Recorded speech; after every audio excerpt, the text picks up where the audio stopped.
So thank you so much for joining us. Like we know you have like a such an interesting story, and then so please tell us and the audience a little bit about your medical background. Sure. So I'm Dr. Betsy Greenleaf. I'm the first board certified female urogynecologist in the United States. And, a lot of people are like, what's a urogynecologist? And even when I first was studying, my mom thought it was like a fancy gynecologist, like Euro Disney, like European. But Euro Disney urogynecologists have to deal with urology and gynecology. It's like a mix between the two specialties. So we have to deal with pelvic floor, pelvic health, and so we do tend to do a lot of pelvic pain, and that's where it kind of runs into like what you guys are doing. So it's a little bit more.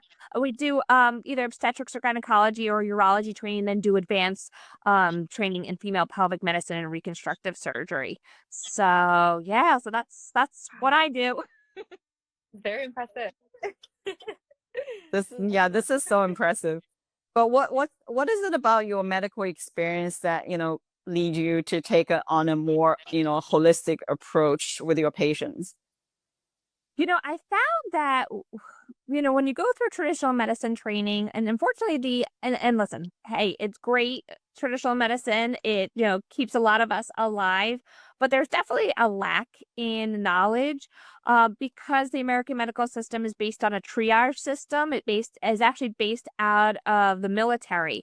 And so the triage medical system is based on, if you have a symptom, let's give something to cover it up instead of going and diving deeper and finding the cause. So a lot of patients, unfortunately, are just getting pills or treatments to cover up their symptoms, and then that can cause more symptoms. So they get more pills or more treatments or surgery or whatever, and that causes more symptoms instead of actually trying to get down to like, well, what's causing the underlying problem, and let's try to fix that.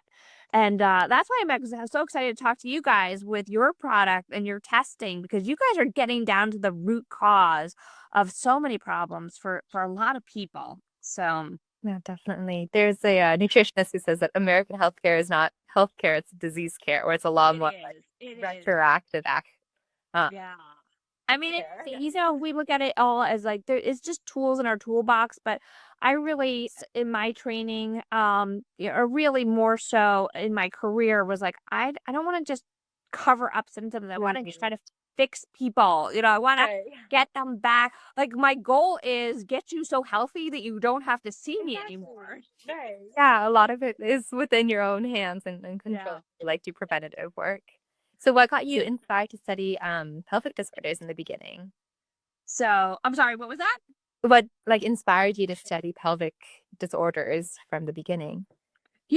It's so funny. I don't know. I didn't go into medical school to become a gynecologist. And actually, there's a funny story is I was in residency and was sitting at lunch with a friend of mine who was a podiatrist. So she was a foot doctor. And I looked at her and I was like, ew, how do you look at nasty feet all day long? And she like Right. looked up from her food, like almost choking on her food. And she's like, are you serious? And I was like, I didn't realize what I do. It's just Right. like, as I went through medical school, I actually started out in general surgery. Oh, and because I really like the hands on, but then I found out that, not to bash general surgeons, they're great, but I wanted more of a relationship with my patients. Not a good person. I was walking around after somebody had their appendix, and I'm like, so how do you feel after your appendix is gone? Right. Feel after your gallbladder was taken out? Right. Like general surgeon, but not like, Right. I guess everyone's under anesthesia.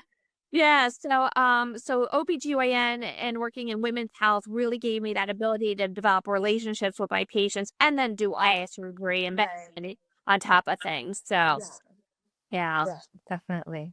And then so in terms of like studying pelvic disorders in specific, could you give us a little background about what inspired you there?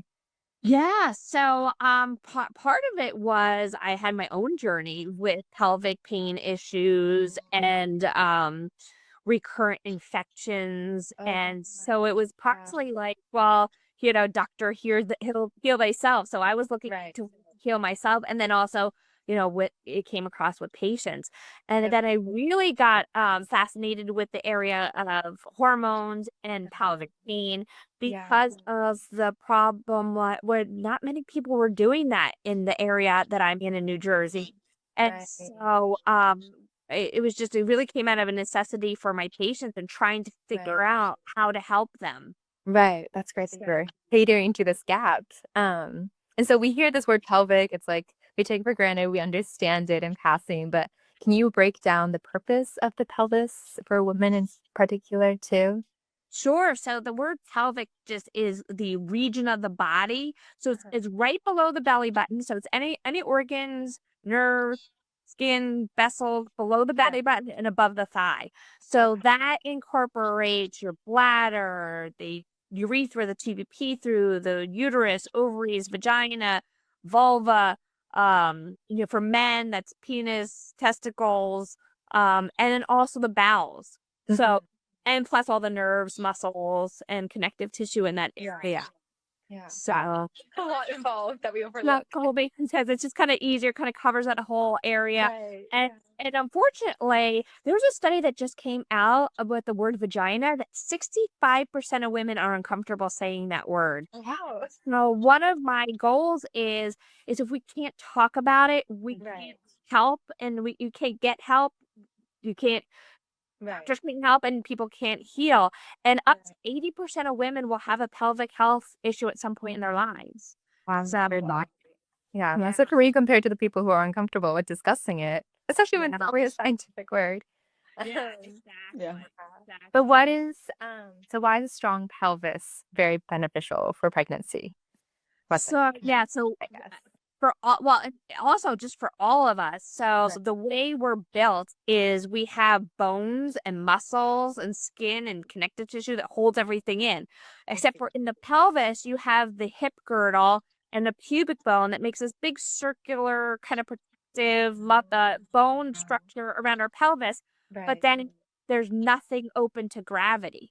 So the only thing that's keeping our pelvic organs in place is the fact that we have muscles and ligaments holding things in.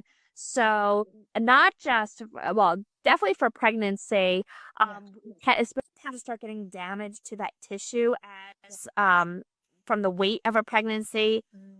Even women who have constipation and men. And people who have chronic coughing or bronchitis, we can damage that tissue or lifting heavy objects. We always tell people, make sure you're blowing out. And you see these big weightlifters blowing out as they're lifting. Says you find that to increase your internal pressure. But pressure does damage the ligaments, and now things can droop and drop, and sometimes they're not going to fall out on the floor, but they could protrude to the point you're like, ooh, what is that? So, Man. Okay. Wow. Very interesting. Yeah, so, Knowledge for everyone. yeah. So all of these can be like, part of the pelvic disorder, then pelvic floor disorder. So, how do you define a pelvic floor disorder, and, what are some main types of this kind of disorder? Sure. So there's a bunch of them. The easiest ones to talk about would be the ones where the anatomy, the actual structures have now been damaged, the ligaments are drooping or dropping.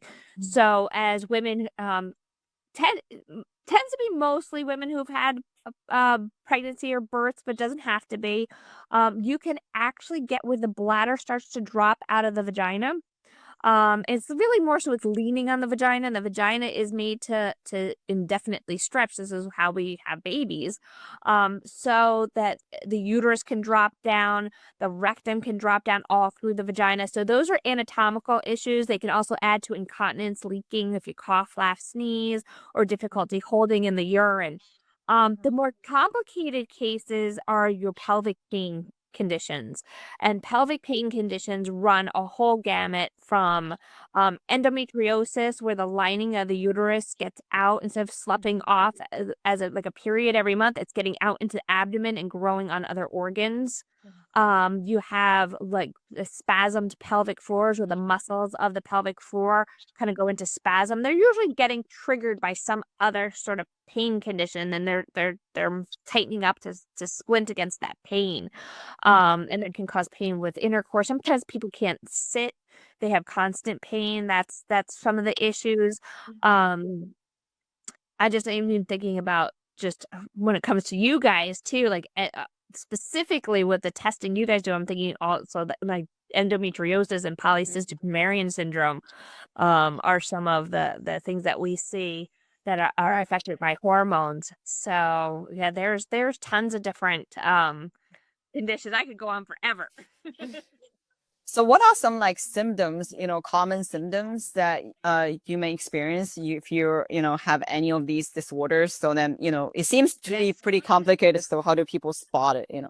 Yeah, so sometimes it is difficult. So sometimes, like, all right, so I'm thinking like right now, just some of the hormonal issues, and also that's related to the testing that you guys do, is like with polycystic ovarian syndrome. Because so with polycystic ovarian syndrome, endometriosis, and even a lot of hormonal conditions, I've seen a drastic rise in these conditions over probably the last 10 years.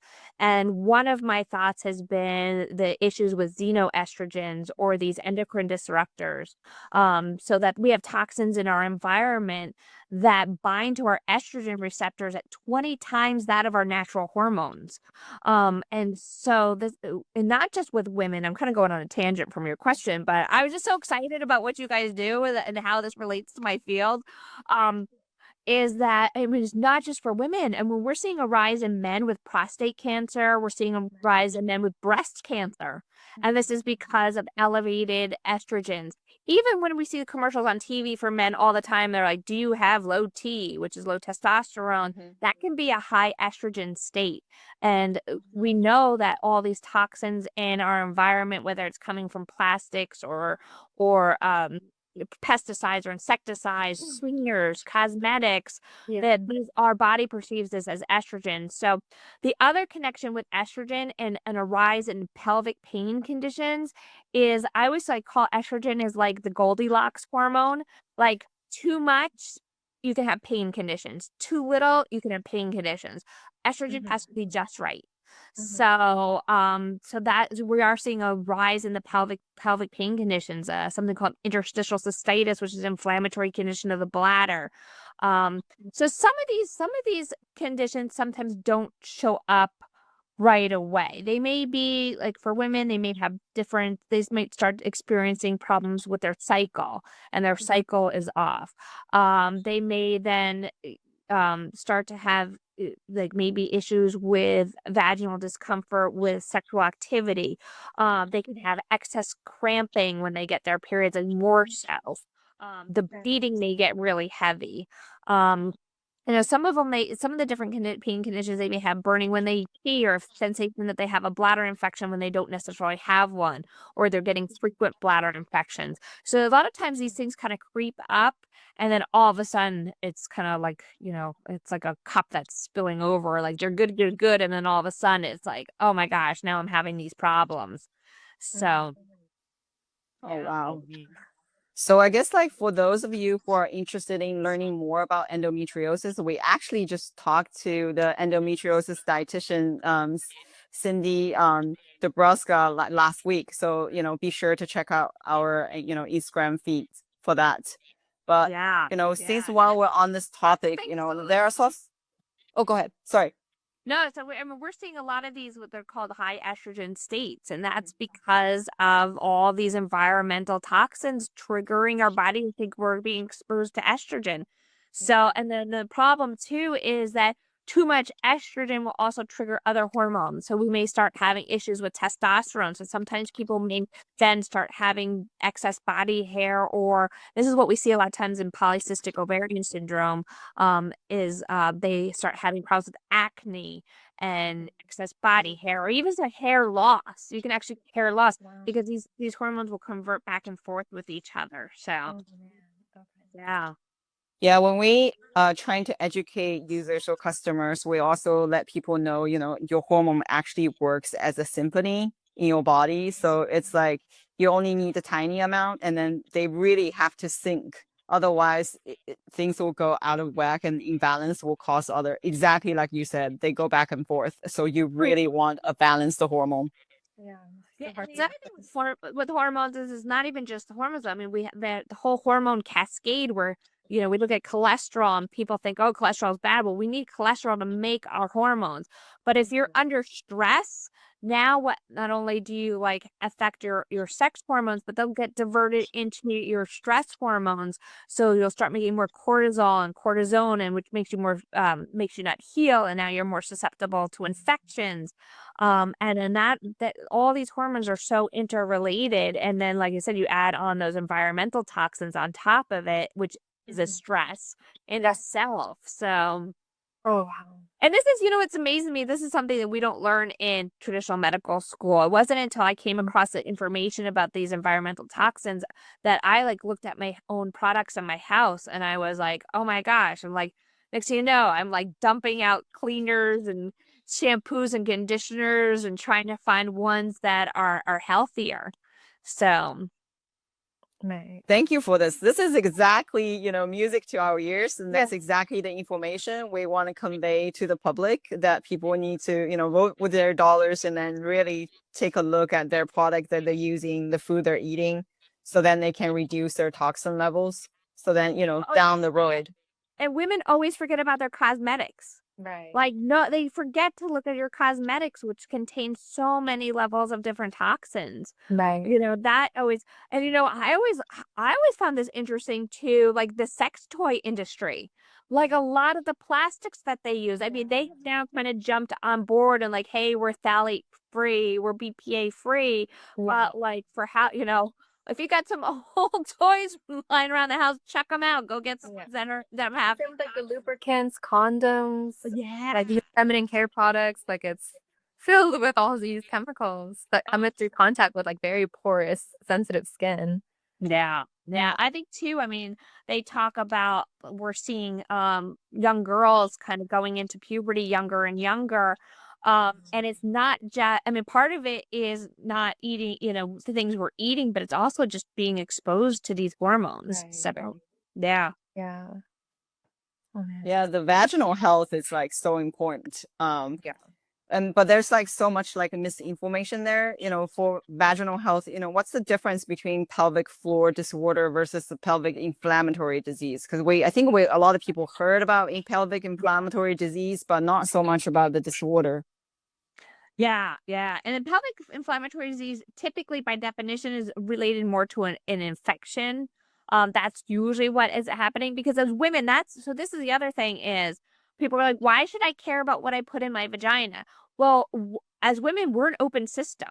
And I was talking to somebody recently who was in the healthcare profession, not in gynecology, and they were like, what? What do you mean they were an open system?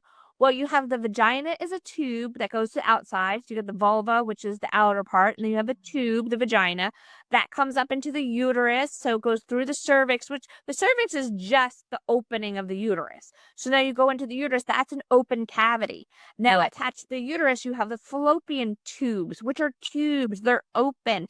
And on the very end, a lot of people misunderstand. They think the ovaries are kind of like stuck and attached to the fallopian tubes. They're not. The fallopian tubes are open to your abdominal cavity.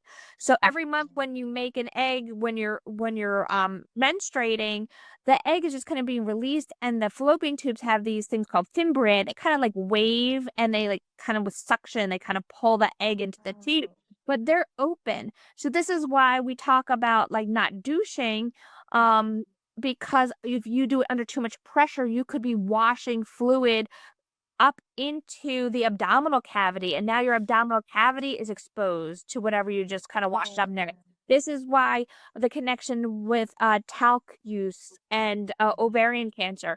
And that's a whole controversial topic, but the theory behind it is that we know talc particles are irritants, and then, so the idea is that they get into the abdominal cavity and potentially get on the ovaries and cause an irritation, and then that irritation could potentially lead to cancer, because we know inflammation in general can add to risk of cancers. So yeah.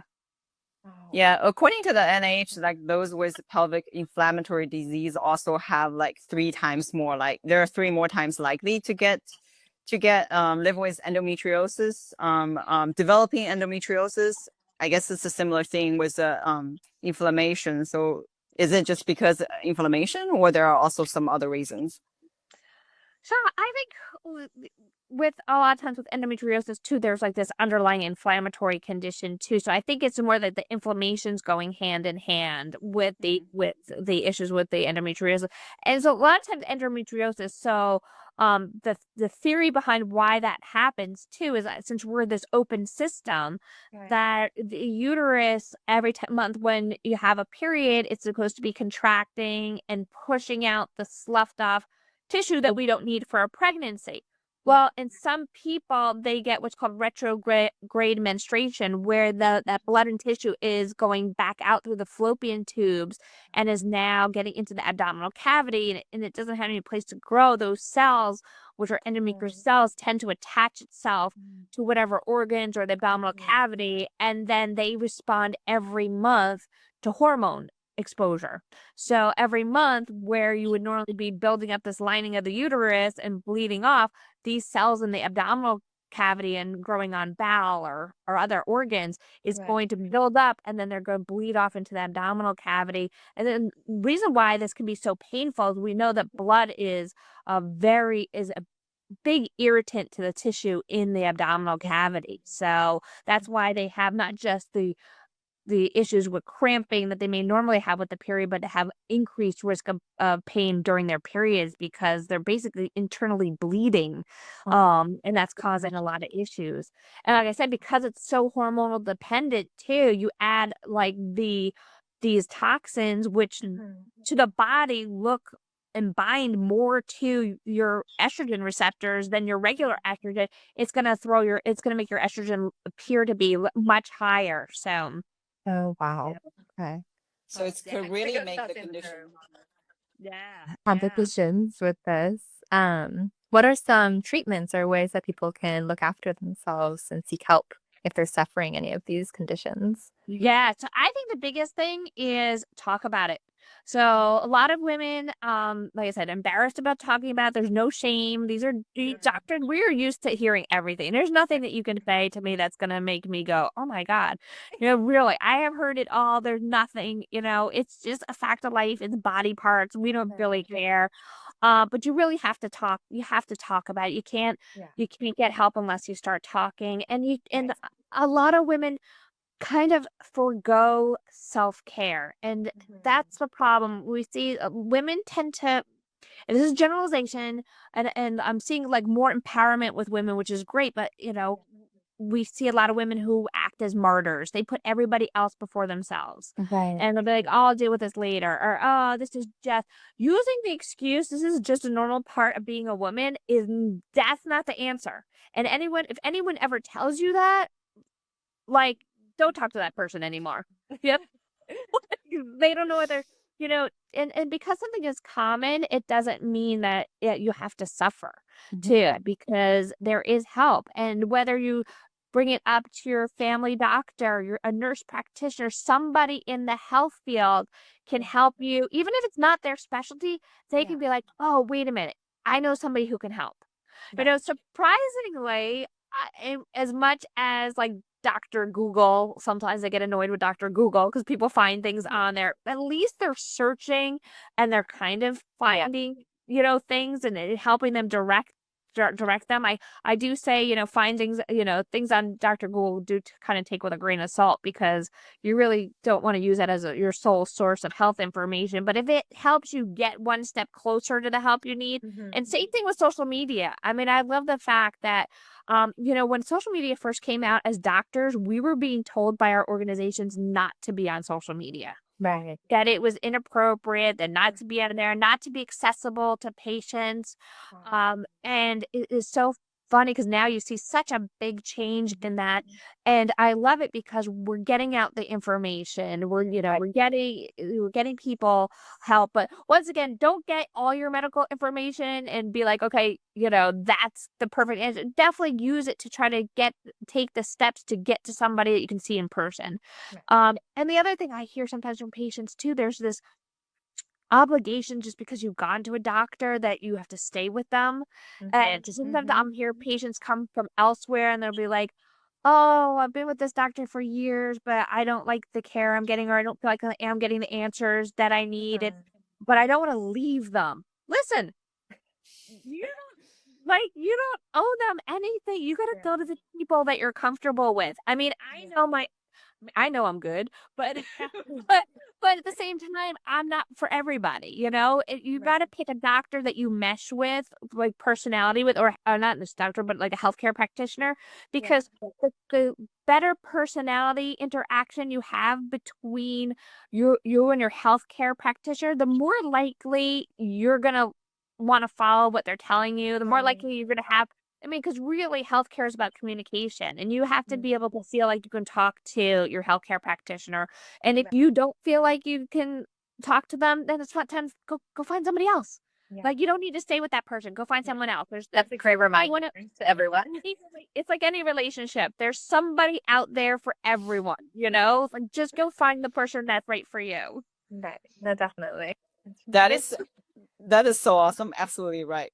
So you offer so many services, including getting second opinions. So could you tell us about your offerings?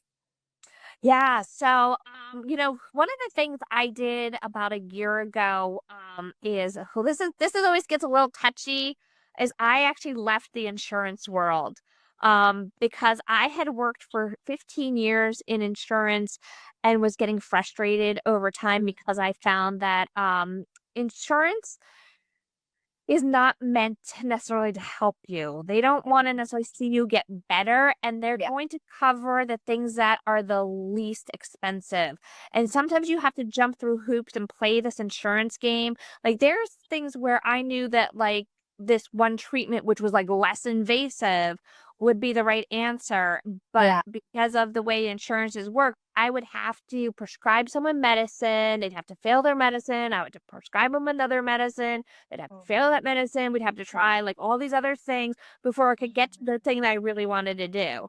And so, and unfortunately, in the American healthcare and the way insurance is, it becomes a factory system where I've even had administrators in the hospital come to me and say, "You're spending too much time with patients.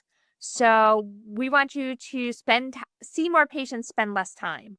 And then it became a factory. And I got to the point where I was like, I can't do that anymore. So I opened my own practice. We don't participate in insurance, which, sometimes that drives people away. But I always tell people, you got to look at it like this. Your health is an investment. It's not an expense. It's not a cost. And if you really want to get the care that you deserve, you need to have somebody that can spend time with you. So now, I mean, all my patients I spend at least an hour with, on the initial appointment, and really trying to get down to what's causing the problems. I mean, I'm looking at well, now I'm going to add your test because I'm so excited about your tests. Because I was like, there's nothing else on the market that looks at these environmental toxins. But I look at, even though I'm doing pelvic health, because all of our systems are interconnected, I'm looking at gut health. Because we know that the gut microbiome has a large effect on your whole system.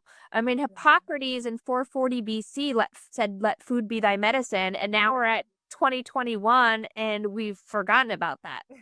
So we have to look at like how foods affect our gut and affect other disease states. So I'm testing gut health. We're looking at hormonal markers. We're looking at food sensitivities to really get down to the underlying cause of disease. And now I'm going to be looking at toxins in your exposures. So we're very excited.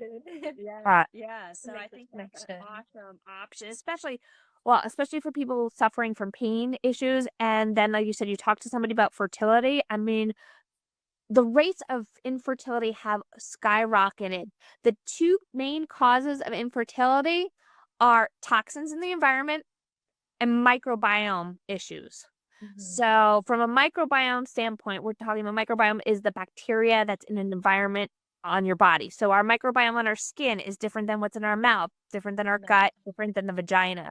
And new research is showing that the microbiome in the vagina has a feedback loop to the brain. So that if it's off, this is going to affect fertility and sex drive, because the body's going to sense that this is not an ideal time to reproduce.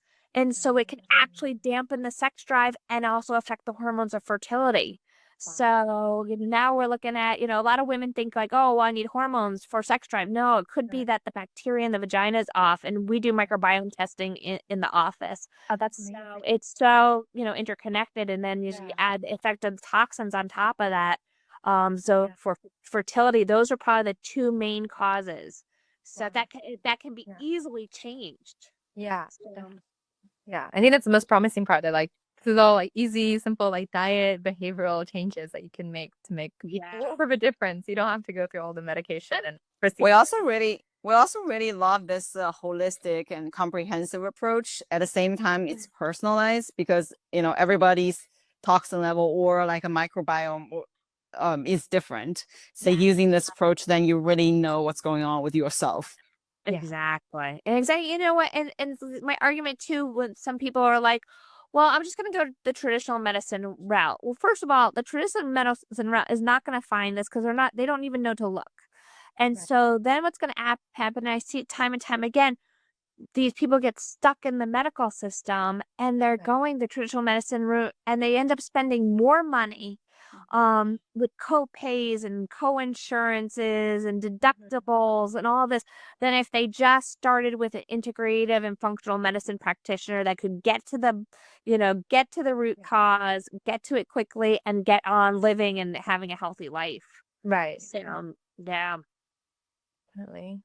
This is amazing. So thank you so much for all this great information. So for anyone who's viewing, be sure to follow Dr. Betsy Greenfield at Dr. Betsy Greenleaf _. yes. So make sure you do that. Unfortunately, that's my second account because apparently, I pissed off the Instagram gods over the summer and lost my first. Oh no.